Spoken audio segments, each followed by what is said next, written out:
Hi, I'm Cameron. I had an interesting thought earlier today. So, I was talking with a friend about video games, right? We were having a fun conversation, talking about how all of the nominees for Game of the Year this year are trash. We got a gambling simulator, Dark Souls 7, Chinese propaganda, Atlas's creative bankruptcy at its maximum, and Square Enix being desperate for money, and a game that is entirely just nostalgia bait. So, industry's not looking too good. But we were having a fun conversation about it, right? And then, at some point during that conversation, I suddenly had the overwhelming sensation to tell them about how video games being bad kind of make me feel like everything's just getting worse and my life kind of sucks and I sit around wasting so much time and hating myself. But that's the thing. I don't feel like that right now. I really genuinely don't. I mean, I woke up super late and I haven't done anything today yet, but like, in all honesty, I don't feel that bad about like anything in particular. I mean, it just takes a little bit of self-reflection to go like I'm pretty content with my life. I talk about like I went to college for this degree I don't use, but the thing is that like man, I need to get like a steady cam or something, man. Holding the camera out this far from my face like makes my hands like start shaking after a while. Um but I went to college because I had an idea for what I wanted to do, and so I went and I obtained the degree that enabled me to do the specific thing that I wanted to do, and then I went and I obtained that job because that's what I wanted to do. And then when that didn't work out, I tried a few more jobs in the same field just to see how I felt about it. And when that didn't work out, I called it good. I wouldn't really call that like a failure or a loser or anything like that. And this is like half directed and all the people like people who are being like, you need therapy, you gotta go back and get your master's, you messed your life up, it's plain to all of us that you're making nothing but bad mistakes. And it's like, first of all, whenever somebody says something like it's obvious to all of us, you don't speak for everybody. I think you should shut up. Thanks, I appreciate that.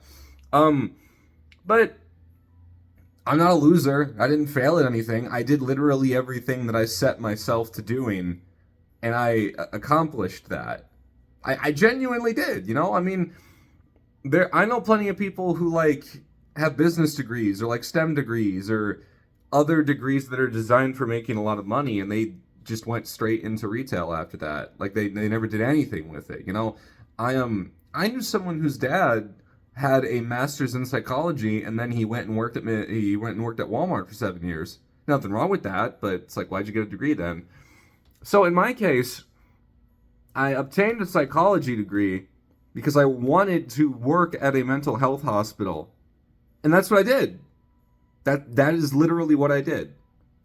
And I mean, why did I work at GameStop? Because when I was a kid, I was like, I want to work at GameStop when I grow up. And then when I got to that point, I was like, hey, let's try this out. I always wanted to do this. Wow, I'm not getting paid enough to survive. Oh well, at least I tried. I'm not a loser. I'm not. I'm really genuinely not. And I mean, I'm in decent enough shape. I'm not like in good shape. I can't climb up a rope with just my arms. I can't run a marathon in like 15 minutes. My best mile probably like ever is like 8 minutes. I'm not like a triathlon or anything like that, but I'm fine. Like I'm doing good in all of the faculties that I care about. I think it's just that because I devoted so much of my time on this one thing, and when I succeeded in it, when I completed that, and it just didn't really open up any other opportunities, it kind of felt like, well, what was I fighting for? What am I fighting for? Like that. And it's difficult to rebound off of that. So what I'm going through right now is perfectly normal and healthy. And I'm thankful that I have this as an avenue to express that. Um, that's cool. I really like that. And so it had me thinking though, is that if I can sit down and reflect on all of this, and that's how the reality of it is that I always wanted friends who actually cared about me, and I have that now. I always wanted to be really good at something that I cared about, and I have that. I think I'm good at the things that I care about. I just, have a different standard of what good is. So, being good to me means being better than the world champion in Tekken or something like that, But I'm good at everything that I care about. I'm well spoken. I like to think that I'm nice to people. I like to think I don't.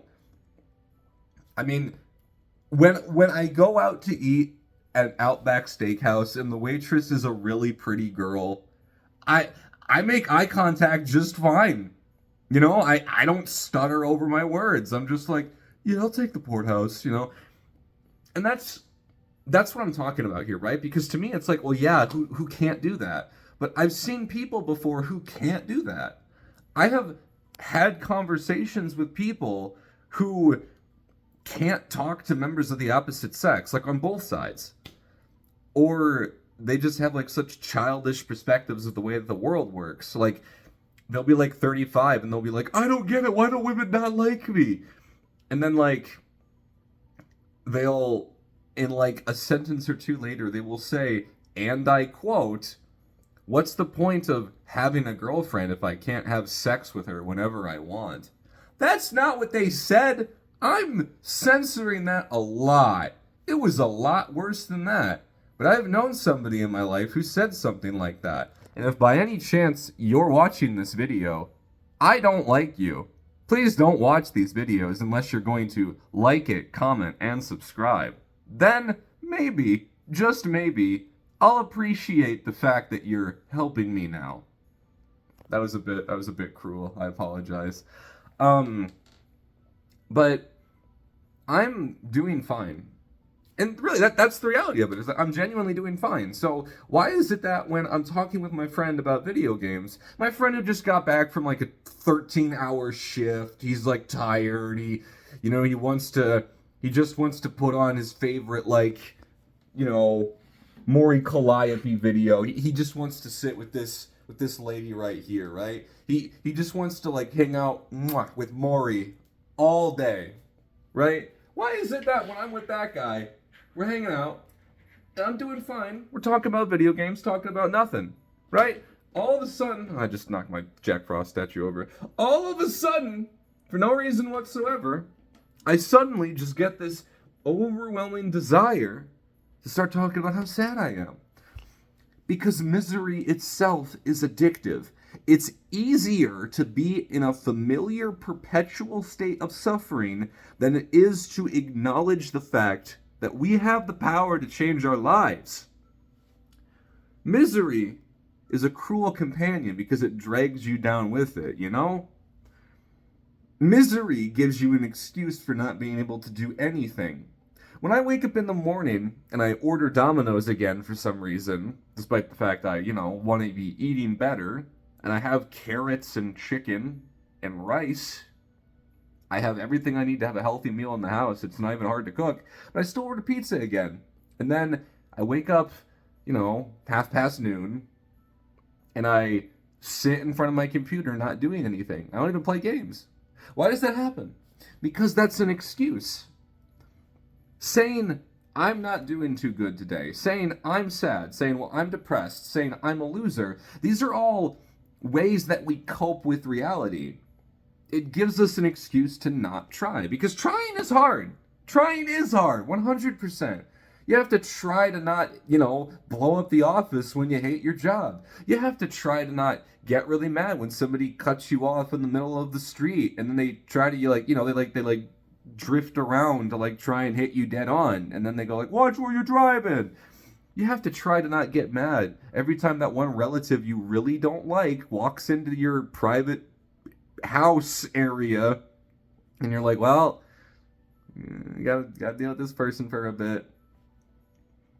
Trying is hard, and being a loser or being a neat or being like, liking VTubers a little too much, it's just all a bunch of excuses for holding us back from our potential. And I'm not saying there's some greater like conspiracy about this or anything like that. I think it's just the way the world is. It's just how social media is now. I mean, let's say, for example, that guy who's like, why do women not like me? This guy followed like 80 OnlyFans models and he talked to them all day. And I remember there was one streamer I saw one time on Twitch where someone asked her, like, how do I learn how to talk to women better? And she said to him, kind of shooting myself in the foot here, but maybe spend less time in women's chat rooms. And so for that guy, it's like, if he really genuinely wanted a girlfriend, if he wanted to have that type of connection with someone, it's easier to go, I'm just a loser who can't talk to women. Why would I put the effort in when I can just spend money to do it online and they're always nice to me? Then they have no reason to ever try being more. It's like, well, I'm a loser and I'll always be a loser. And so it's really easy to just be like, I'm a loser. What's the point? I'm bad at drawing. I'm bad at piano. I'm bad at insert thing. I'm bad at whatever you think that you're bad at. There, now you're self-inserting. Now you're like, now we're friends. Now the parasocial relationship has been formed. Now we're more relatable. We're having a conversation. Leave a comment. I appreciate the comments.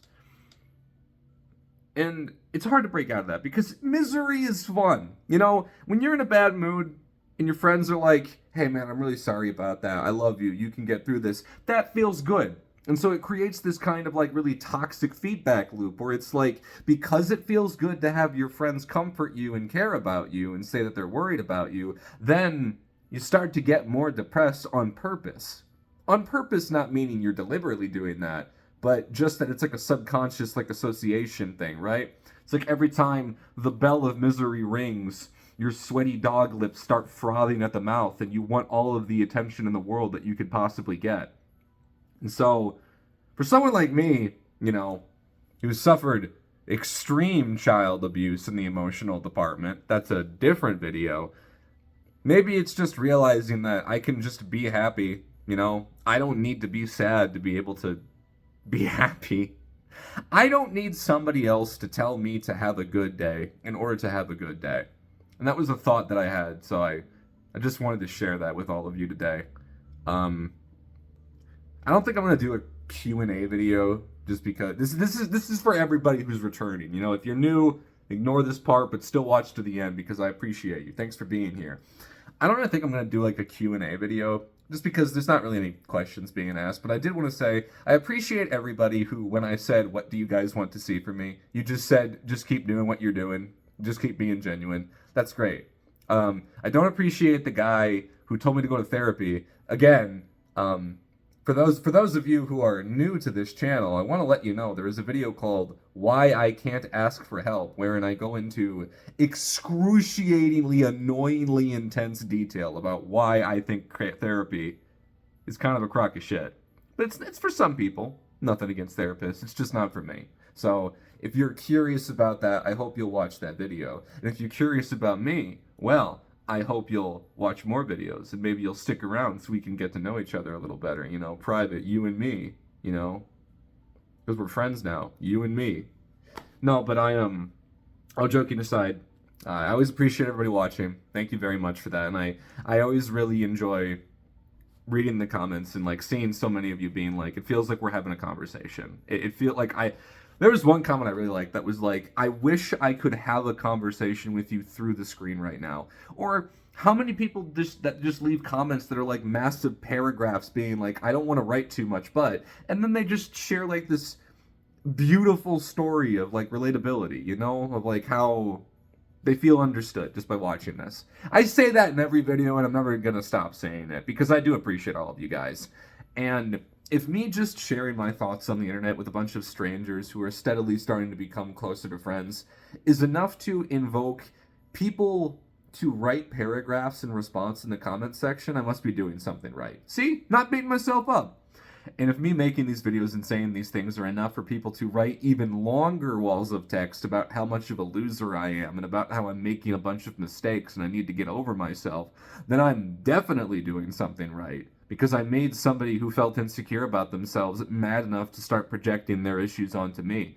And what I want to say to you is, realize what you're doing and understand that you're better. I'm glad that I'm the conduit of your misery, but you are worth so much more than that. And I sincerely hope that you get the help that you need, while I'm going to go ahead and continue to get the help that I need. And by help that I need, I mean being here with my wife, Maury Calliope. Mwah! I'll see you guys later.